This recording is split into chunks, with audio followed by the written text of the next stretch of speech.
High court के जज यशवंत वर्मा से जुड़ा मामला आजकल खबरों में तूल पकड़ता जा रहा है। दिल्ली हाई कोर्ट के जज यशवंत वर्मा के घर पे लगी आग और उनके घर से मिले तथाकथित नोटों की गड्डियों का मामला ये आजकल सुर्खियों में छाया हुआ है और इस मामले को न्यायिक व्यवस्था के भ्रष्टाचार में लिप्त होने से जुड़कर देखा जा रहा है।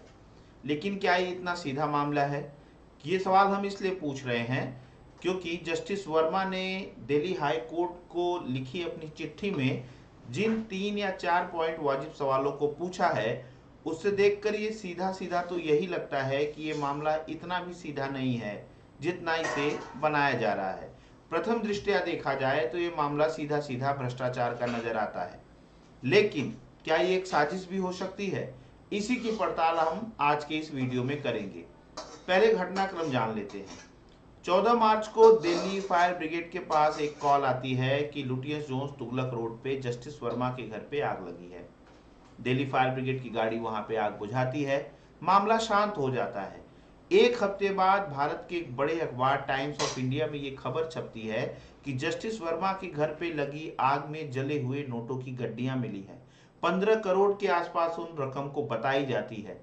खबर यहां तक भी आती है कि नोट बोरियों में भर के रखे गए थे और ये मामला जब तूल पकड़ता है तो सुप्रीम कोर्ट के संज्ञान में आता है।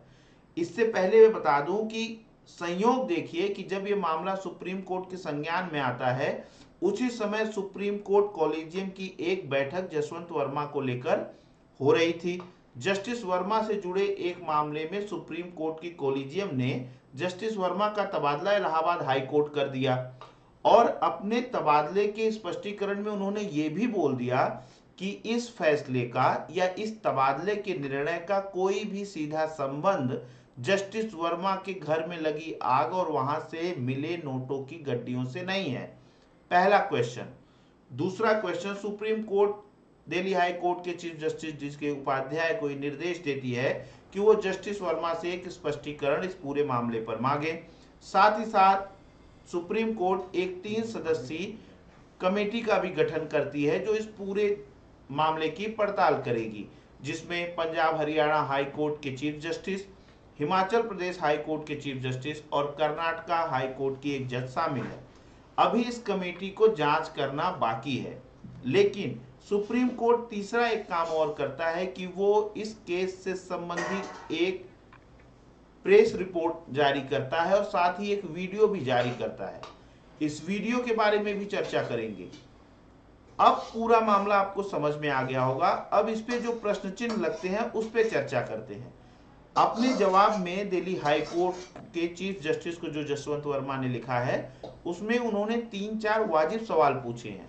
पहला, उन्होंने ये कहा है कि मैं तो ये देखकर हैरान हूं कि सुप्रीम कोर्ट ने जो वीडियो जारी किया है उसमें ये कहां स्पष्ट है कि ये वीडियो मेरे घर का ही है। ना कोई व्यक्ति का चेहरा, ना कोई लोकेशन और ना उस वीडियो से ये कहीं भी स्पष्ट है कि ये वीडियो जस्टिस वर्मा के घर में लगी आग का ही है।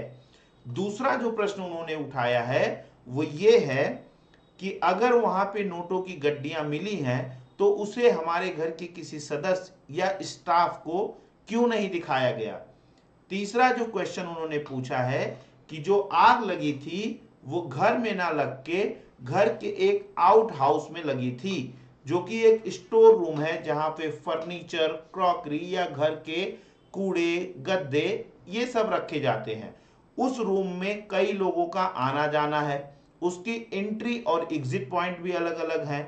तो ऐसे रूम में 15 करोड़ जैसा भारी भरकम कैश होना क्या आश्चर्य नहीं लगता?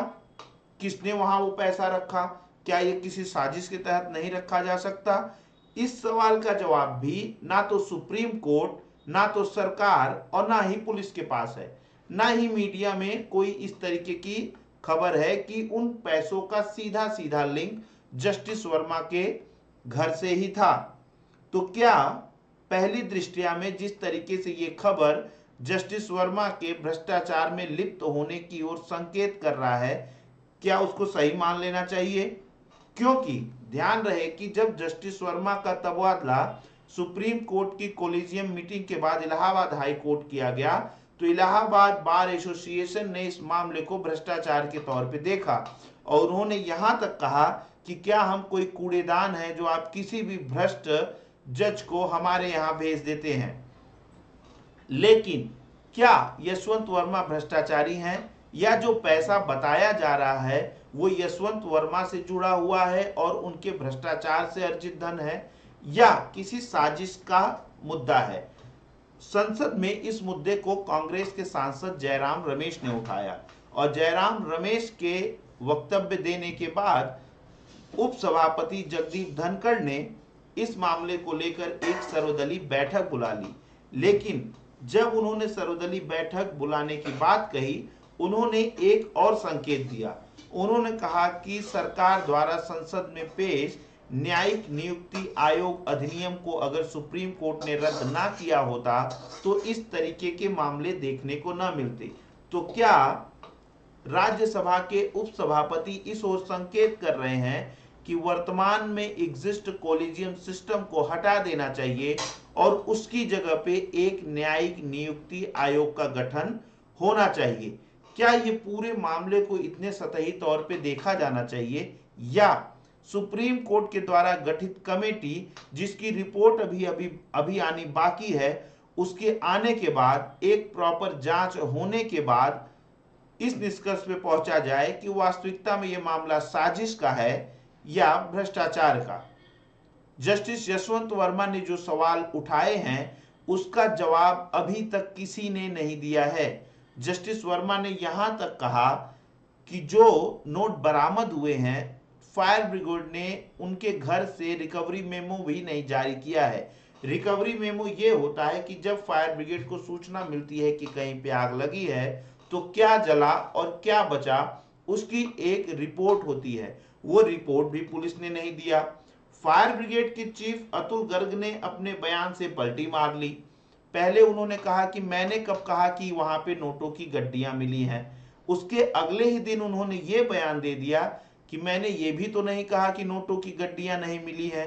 पर ध्यान देने वाली बात यह है कि उन्होंने ये नहीं कहा कि ये नोटों की गड्डियां जस्टिस यशवंत वर्मा के घर से ही मिली हैं।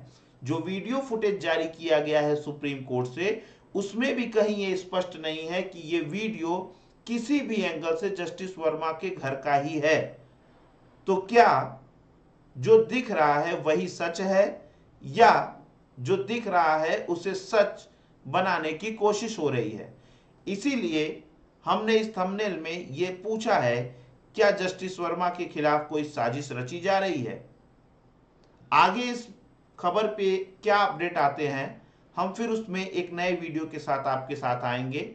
अगर ये कंटेंट पसंद आया हो तो इस वीडियो को लाइक करो, हमारे चैनल को सब्सक्राइब करिए और अपने दोस्तों तक जरूर शेयर करिए। Thank you.